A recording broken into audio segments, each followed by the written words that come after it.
Radio check. Loud and clear. KSL Sports and KSL Podcast present Mode Push, an American view of F1, starting now. I'm stuck. He's making cut with his Odyssey. I'm gutted. I'm absolutely gutted. I enjoyed this so much. Thank you. Thank you.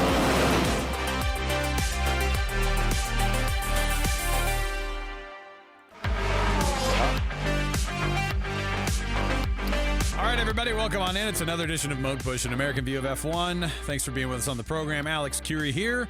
Joining me, as always, my co-host of the program, Dan Jimenez.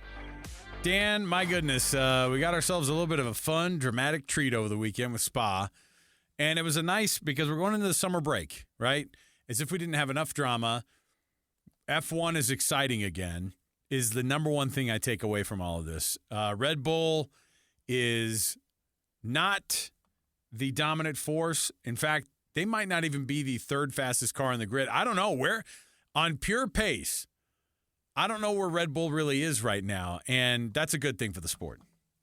Yeah, no better than second, or no better than third. Yeah, I think no better than third. I think McLaren and Mercedes have them covered pretty much anywhere they would go track-wise. And Max not being able to come up through the field like that, I mean, you know, they did the same thing last year where they're like, okay, we got to take some sort of grid penalty. So let's take it at Spa where Max is amazing. We're going to pass everybody. And, you know, 10 laps into the race, he's back in first. Not this year. I mean, He got to fifth and stalled out. Look, maybe Sergio Perez isn't the problem. Maybe his car sucks, and it's kind of sucked for a little bit. I don't know. I mean, like, who knows what's going on with that mess at Red Bull? And they're going to have to figure out that second seat at Red Bull. Does the seat change, like, during the season, do you think? Are we still going to see some sort of a change? For some odd reason, they don't want Yuki Tsunoda in that second seat on the big team. I don't know why, whatever. Daniel Ricciardo, from a marketing standpoint, seems like an okay deal, but it's not like you're going to get an upgrade as a driver. Is Daniel Ricciardo really a better option right now than Sergio Perez? I actually don't think so. No, and I don't think Red Bull thinks either. They, had their big meeting that had been rumored on Monday morning, and then they kind of leaked it through the press, not an official press release, but let it leak that post-meeting that they were committed to Sergio through the end of the season. And I think that he's safe for the end of the season, but that might be driven by just commitments they've made to sponsors for Sergio in and around the Mexican Grand Prix. And it might have just been too hard to rip that Band-Aid now. Right. And like you said, is Yuki really that much of an upgrade? Is Daniel really that much of an upgrade? If not, then ride it out through the end of the season, make the change at the end of the season. But they are 100% at risk of losing the constructor's title because of this decision. I don't know if I'm more shocked that Red Bull has fallen off so much as much as I am that Mercedes has been the team that has turned it around and figured it out. And, George Russell gets that win ripped, and we'll talk about the technical standpoint of that and being under that 798 kilogram mark. But the second win, if you would have told me that Lewis Hamilton would have gotten 2 wins this season in a Mercedes, and yet it was funny too because he was still pissed after the race because the strategy that they had George on versus him, and he felt slighted. But look, he's going to Ferrari. What does he care? Yeah, I mean, no one is more surprised at their success than I think Lewis or even the team. They were so lost in practice on Friday. You heard him talk about it. And when the dry weather finally came and the warm weather running came during the race, the race really turned in favor of the cars that I believe had a little bit more downforce to help their tires out and could make them last longer. And they just catapulted to the front in those conditions. And it's like we have 2 races in a row now, Oscar being the other race where it was like the winner, it's just like the podium was weird. Like the whole thing just felt odd between teammates and maybe unnecessarily. Is Lando Norris overrated on that team? I think maybe Oscar is underrated. Might be the way to put it. He's certainly outperforming his teammate, isn't he? Dude, he's out driving him. He is out driving him. Like, um, it had the Shubin on the other foot. If Oscar had been running up close in the podium and be going into the summer break now, having Max in such poor form, you probably would be looking back on that exchange and being like, man, was it really worth the 7 points that it cost Lando relative to Max to make that switch around at Hungary?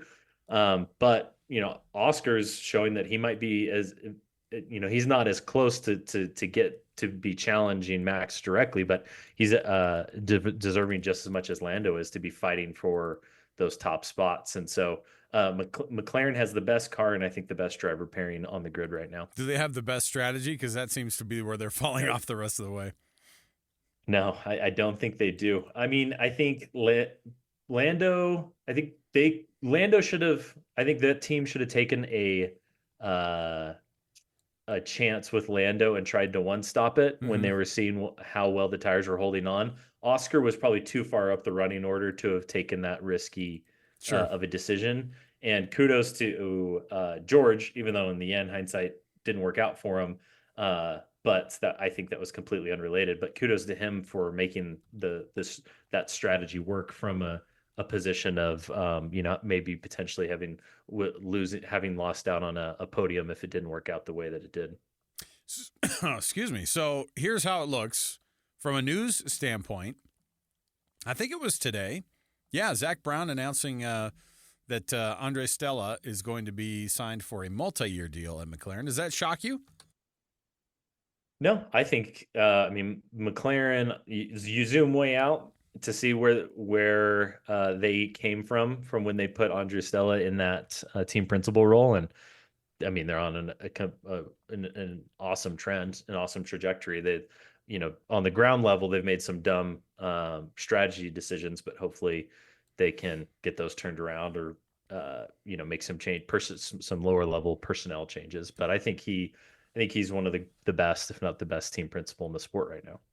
So I don't know what's going on with so Red Bull has lost one of their kind of top guys. It looks like Jonathan Wheatley is going to be the team principal at Audi. Let me read a weird tweet today that came from Toby Gruner. Did you see this one? No. Looks like Audi was completely blindsided by the Red Bull statement about Jonathan Wheatley becoming their new team principal. No official comment from the team. What? Like, Red Bull makes the statement. Audi is like, what? So you've got guys in this is a mess, right? This is what I'm saying about cluster. Oh my gosh. know. This is what I'm talking about with this team not necessarily having their crap together, but yeah, I mean, fine. You get a guy off the Red Bull team. I mean, that's great for them, right? Where they go, look, we found our guy, but my goodness, they are. Isn't Binotto running the whole thing now at Audi? Isn't that the kind of thing? He's like he's like the Zach Brown of the. He's like the Zach Brown of the whole, kit and caboodle. Well, whatever. He's trying to figure it out, but there's some communication situations going on here. By the way, Audi is a works team. Like, this is a manufacturer. This is a big car company. This is Volkswagen, Audi, Porsche, the group that can't get their crap together. Like, I thought that, look, and they're gonna stand on the principle of Cadillac Andretti not being ready to be an F1. Like, get out of here with that garbage. Yeah, give me a break. Yeah. Oh, yeah, you'd think that of anyone, the Germans would be organized and have their stuff together, but for them to be caught by surprise by who Sauber, I guess, picks to be their team principal, right? That's something's weird going on. Weird.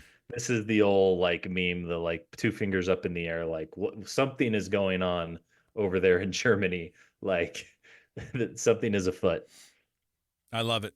I love drama. That's the part of it that I like. What kind of drama are we going to see in the off season here, or not the off season, the month off of racing that these guys all get? It looks like it's going to be calm on the front of Sergio Perez, at least for the time being. But I don't know I don't know what to anticipate in the second half of the season. I do anticipate that Red Bull is not going to improve themselves, and you're going to see somebody else win that constructors title. I think Max is still going to be he's going to be a 4-time champion, but his reign of terror might be over as a guy winning for Red Bull, because everybody else seems to be figuring it out. Dude, yeah, gear up. Like the second half of the season is going to be excellent.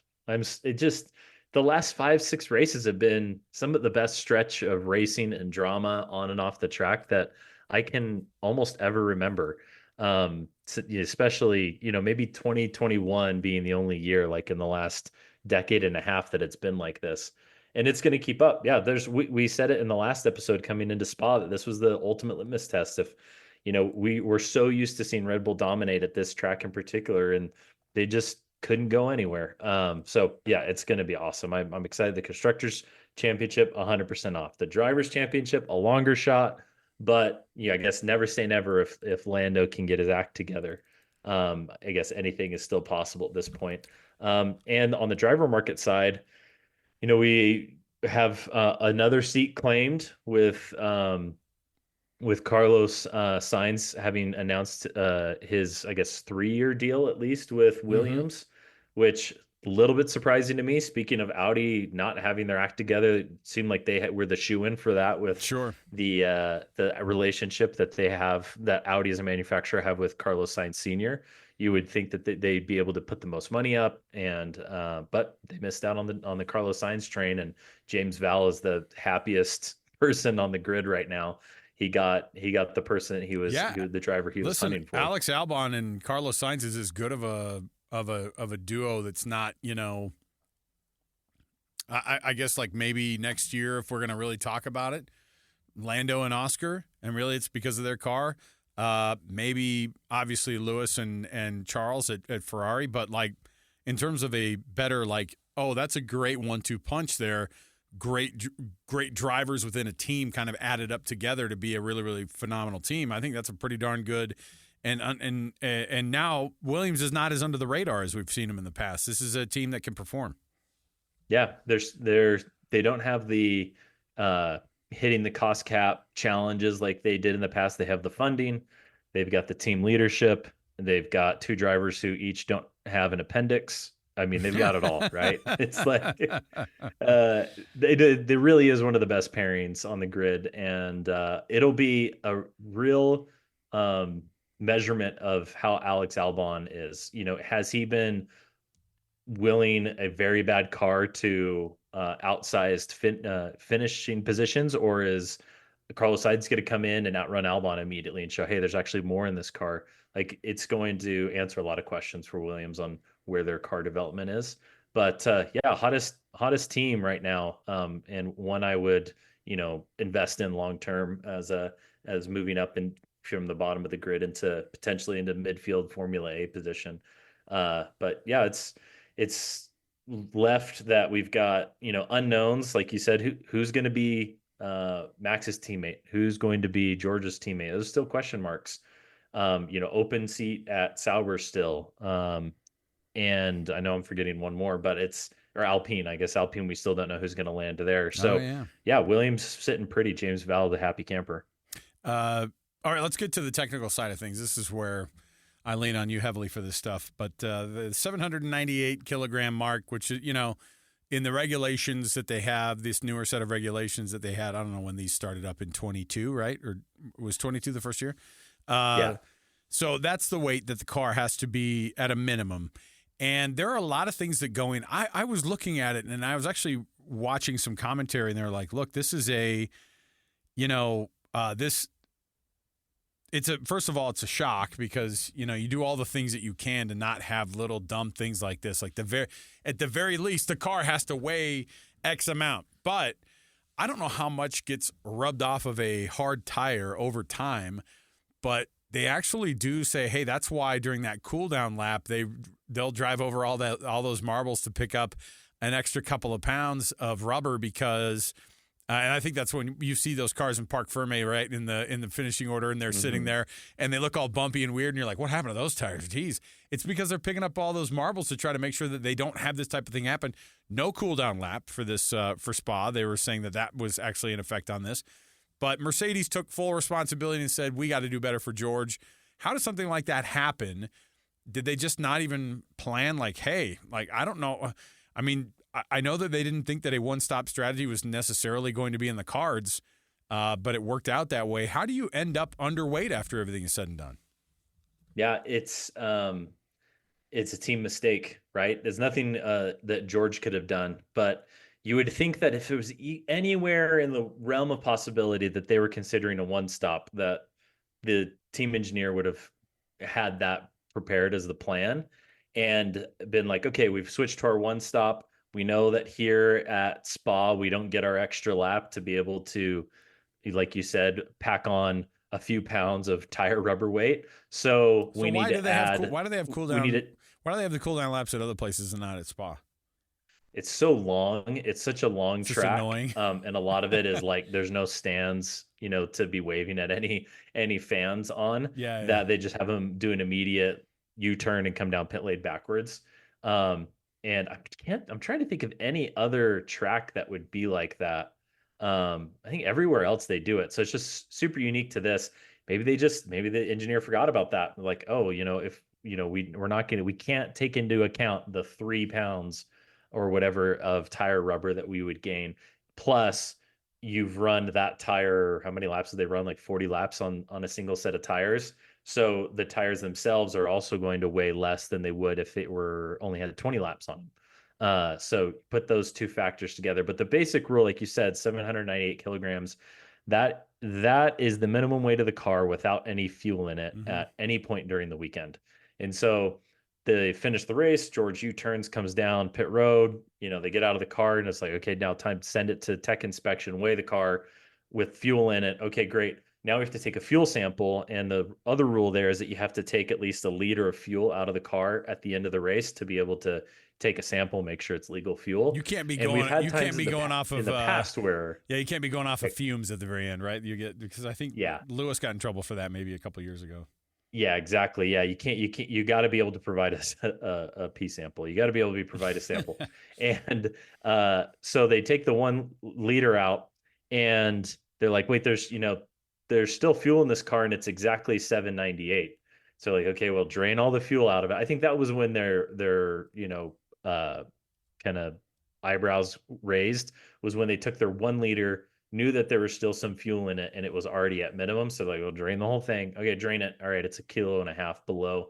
Wait a couple times to make sure, bring the team over and have them double check. And they're like, yeah, it's underweight.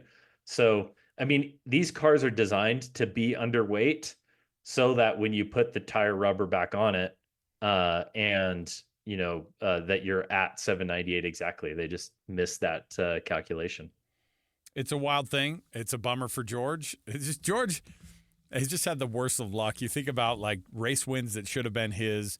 Where was that at? Baku a couple of years ago. Yeah, his first win when he subbed for Lewis when he got COVID, right? Right. He was puncture like on the last 2 laps or something like that, right? So, something along those lines. But devastating. Yeah, when for Sergio ended up winning, I think. Sergio won from the very last place in that pink Mercedes. Yeah. So George, it's a bad luck situation, but at this point, I don't know. I guess you should feel okay about the fact that your team is actually competing and they're having good weekends and things like that. But Lewis Hamilton with another win, and how are the last races for him going to be at Mercedes? Is this going to end amicably? Is it going to end like with respect on both sides? He was getting a little bit or a lot pissy after the race and talking about. Somebody pointed out there, like, if Lewis doesn't thank the people back at the factory, he's pissed. And I thought, that's pretty funny. And so, yeah, he was like, I would have done my own strategy. I wish I didn't have to rely on somebody else giving me my strategy. If I would have just done my strategy, I probably would have won that race. I was like, oh boy. But I don't know. Is there enough there for, or is he enough of a pro to go these last 10 races and kind of just put a nice little bow on his Mercedes time? I gotta think that if he thinks that that he can get a win, that he's going to do whatever it takes, and he might disobey team orders because you're going to a Ferrari that who knows how good it's going to be next year. And, you want to get every win that you can remaining in your career. And so he feels maybe a little bit shortchanged by the team because they didn't feed him all the information and he felt not listened to. I think that's like the overall thing with Lewis and Mercedes in this last part of his career, that is he just hasn't felt listened to. That happened with the car development and saying guys were going in the wrong direction. Then once they finally listened to him, the car, turned around. And then now he said in the race that he kept telling him that my tires are fine. He wasn't listened to, and they would pit him. And so I think he's going to be like, well, I'm just going to start making my own decisions. What are you going to do? Fire me? So it could get spicy. Love it. Okay. So we've got, how much time till the next race here? August 25th is, I think, this is Max's home race. He's got like 9 home races, by the way. The Dutch Grand Prix,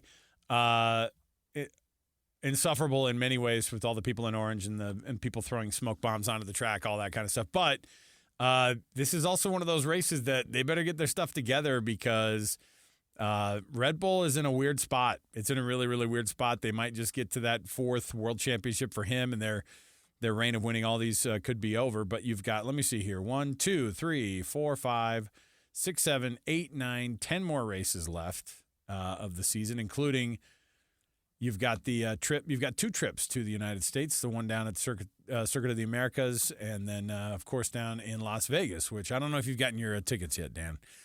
I was just thinking about that. We need to lock that down. We got to get the what we need to do is, because all that for as buttoned up as F1 is, they really just go, hey, get your media request in by like October 15th. I'm like, that's like a month before the thing. I'm used to getting them in early, so that is odd. And we have to make a commitment that we're going to stay in a better hotel this year instead of getting shivved off strip. That's my goal this year. I'm all in it. As long as it has the all-you-can-eat buffet, I'm 100%. All right. Let's get this thing going. And 10 more races in the season. We're looking forward to it. Dan Jimenez, Alex Curie, thanks for being with us on the program today. Let me make sure and get my music going here if I can. Yes, we can. There we go. Dan, thanks again, man. We'll jump in. If anything breaks, we'll fix it on the news front here for the F1 side of things. So for Dan, I'm Alex. We'll talk to you next time, everybody.